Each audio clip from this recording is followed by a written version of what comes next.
Greetings, applicants. Now, as I'm fully aware, you have all been applicated to join us here at the Dragon branch of Mech. Now, after the recent Genesis event, which I'm sure you're aware of, where many of our dragons mysteriously disappeared, we have received a large rising number of new applicants. Now, this does lower your chances, though we are giving you the choice.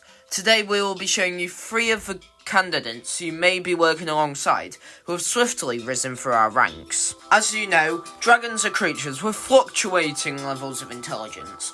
I even see some here in our room. Now, some of them act more like wild beasts, whilst others far more intelligent than us humans. The first subject we will be checking out is Pixagon.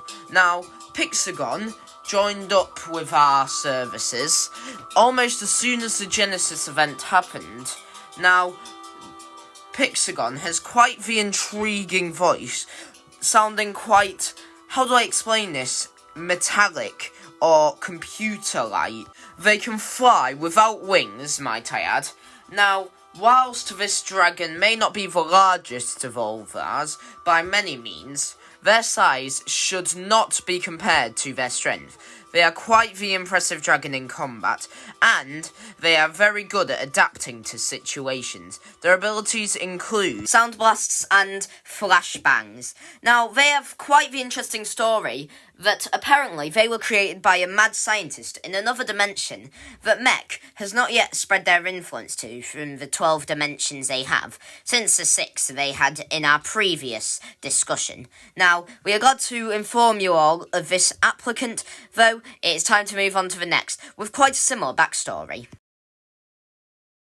This dragon is known as Prismafrog, and they also have quite the strange backstory. Apparently, they were once a species of a particular species of frog dragon that grew pink crystals across them. However, one day, they suddenly clipped in to a new dimension, made almost entirely up of crystals.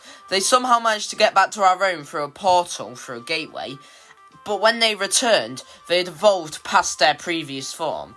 Instead of the large rotund frog dragon, they were more Tyrannosaurus-like, and they stretched out their legs to be almost entirely red.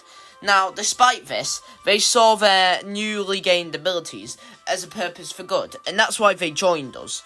Now, we are unsure whether this is the same dimension that Pixagon was created in, though we highly doubt it, as we believe that Prismafrog spent so much time in this dimension that they likely would have found the mad scientist exploring it for so long. They have limited flight capabilities, though not to be undermined by any stretch of the imagination. They are quite fast, especially on land. Apparently, his best weapon used to be his long prehensile tongue that all of the frog dragons utilised, though it now appears he has no tongues, or even pupils, though he is not blind and actually quite vigilant, more than you would expect. Now, we've tried to talk to him about this dimension, try and find ways to break in, but it appears his memory has been lost in this dimension, though we do not blame him for this, and he has actually been quite helpful in protecting our base from some of the wild dragons attacking it recently. He is one of our strongest soldiers, and alongside Pixagon, they make quite the useful team. Now, they have a great dynamic, but our third protector is just as well working on this team. This third protector, recently added to our ranks, is Biso, and he contains quite the unique abilities. Now, don't judge him for his size, as despite him looking, and I'll admit this, despite him coming for me, not too fit, he is actually one of our most fearsome fighters in our ranks at the moment. This may primarily be from the fact that many of our previous fearsomest fighters have been gone due to the Genesis incident. He is still rising up the ranks very swiftly, and his training is very admirable. Now, Biso contains the strange ability to summon a minion to help him in battle. Unlike other rare cases of dragons having these abilities, who we have not persuaded to work alongside us, his minion is actually only one, and he has formed quite a close connection with it.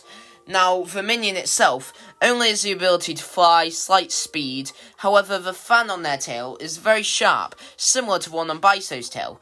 Biso exhibits fireball breath, being able to shoot fireballs from his mouth, and he's actually quite fast compared to what you might think of him, leading us to call him the Bull Dragon. Now, we do not believe he has the same origins of our two others, to where they were created by outside means. However, he has stated he remembers being a statue before he came into being. Now, this may just be from one of the many adventures he went on, which after he started claiming this, he may have received brain damage. We've not been able to look into it recently, due to us being, more currently focused with other jobs, such as you, respected applicants, and we hope you may join us soon, so we can help rid Mech of our enemies. Please consider joining us.